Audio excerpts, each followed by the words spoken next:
Okay, Chuck Wilson, New Hope Community Church, connecting the dots. And we already talked about the tsunami, the Russian tsunami. We already talked about the tsunami that's already here in the United States. Check that one out. And now I'm hitting the tsunami that is hitting Israel. The tsunami that is hitting Israel. Israel's also getting hit hard. Just as there was a Russian earthquake, there has already been an earthquake in Israel October 7th. We all know what happened. And as a result, they entered into a 7-front war. This teeny little speck in this sea of Muslim red, 7-front war, and miraculously they're winning on every front. Only God can take the credit for that. You know, God has a prophetic purpose for Israel, a prophetic purpose, and as a result of all these wars, they're taking more and more land, which has already been promised them, given to them, re-given to them, and so we're seeing God's prophetic purpose being fulfilled. But a tsunami is hitting Israel even as we speak. It's just constant hitting them. The UN, I'll just read a couple of things here. This was in the Jerusalem Post. Ministers gather at UN for a meeting on two-state solution. Israel and the U.S. have boycotted. This conference is trying to lay out the parameter for a Palestinian state, which we all know Palestinians don't want a two-state solution. They want a one-state solution. There's no Israel. That's very clear. Israel now knows that a two-state solution is not going to work. They've given up on that idea. They know that it doesn't work. What happened in Gaza, West Bank terror. Every time they give some of their promised land back, then they should never give it back. They have to deal with terrorism as a result. But the tsunami, the entire UN is against them, except for really the U.S. and a couple other countries, handful of countries sticking up for them. It's unbelievable. This is what's happening. The European Union has turned on them, and we all know the European Union is going to morph into the revived Roman Empire. It's all setting up the book of Revelation.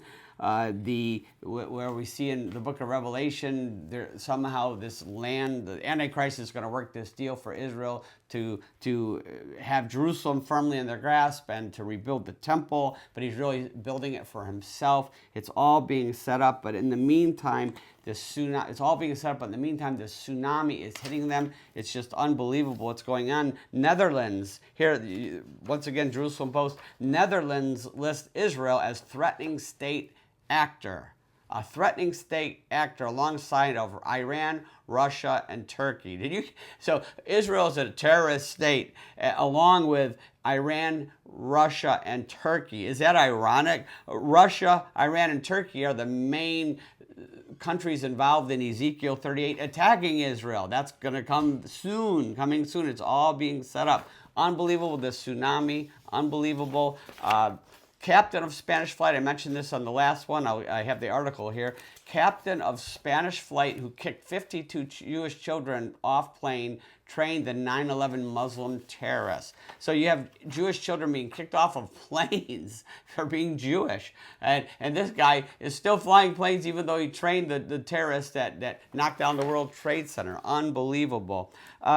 We see what's going on, the tsunami. Hamas digs in after manufactured famine puts worldwide pressure on Israel. So there's this famine in Gaza, which is manufactured by Hamas, and they're the ones causing it by not letting the aid get to the people, but it's not even a real famine. It's manufactured, and Hamas, now that they see the world opinion turning, once again, they're digging in, not giving back the hostages, ratcheting up the attacks on Israel. It's all coming together, in spite of the fact that, and I'll read this here, mainstream media deliberately, deceptively uses images of Palestinian children with genetic diseases to push the Gaza famine. The one boy that has been the front and center of all the pictures being posted worldwide about this famine, and they're starving the Gazan children. This kid has cystic fibrosis. Cystic fibrosis, a serious genetic illness. That's why he looks the way he does. But they know, but it's too late. They're retracting, New York Times,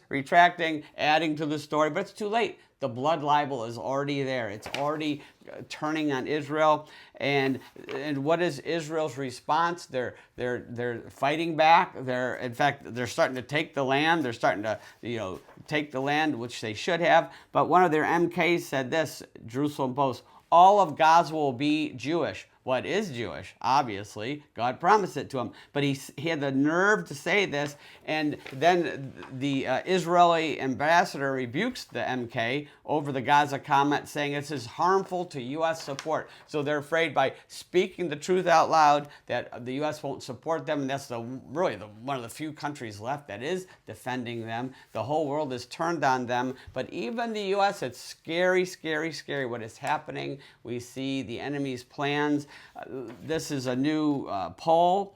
Jerusalem Post, once again: America's support for Israel and Gaza plummets to record low. New Gallup poll finds only 32% of Americans are now supporting Israel and what's going on with Gaza.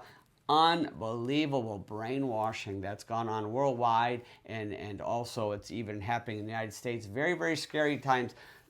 Israel have already gone through the earthquake, and now they're going through their own tsunami. And this is all prophetic. If you listen to my past podcasts, this is all prophetic. The entire world is going to turn on Israel. Already has almost, and in time, the entire world is going to turn on Israel. And the entire world is going to turn on true Christians. It's coming. That time is coming. We need to be ready for that. We need to be prepared. We're not shocked. We're watching for earthquakes and tsunamis that are hitting. And as Christians, we're prepared for what's coming. And all this is pointing us not just to the persecution, but it's getting us to look up. Jesus is coming soon. Matthew 24, when these things are happening, the birth pains and the contractions and the birth pains, and the birth is very, very close. Jesus is coming soon. That's what our hope is on. That's what we're focusing on. Not how terrible it is here, but how great it's going to be up there when Jesus comes for us once again. And are you ready for him to come again? John 3:16, have you put your faith in him? For God so loved the world that he gave his one and only Son, that whoever believes in him shall not perish but have eternal life. Have you put your faith in Jesus? Repented of your sin, repented of the world and the garbage, repented of that, and turned to Jesus for forgiveness because of his death on the cross that paid for that sin, and his resurrection from the dead that gives us a new life, justifies us and gives us a new life. Have you put your faith in Jesus Christ, surrendered your life to him? I hope and pray you do that right now. And if you do that, send me a message. I love getting these messages. nhcc@comcast.net. Send me a message letting me know about your faith in Jesus Christ. God bless.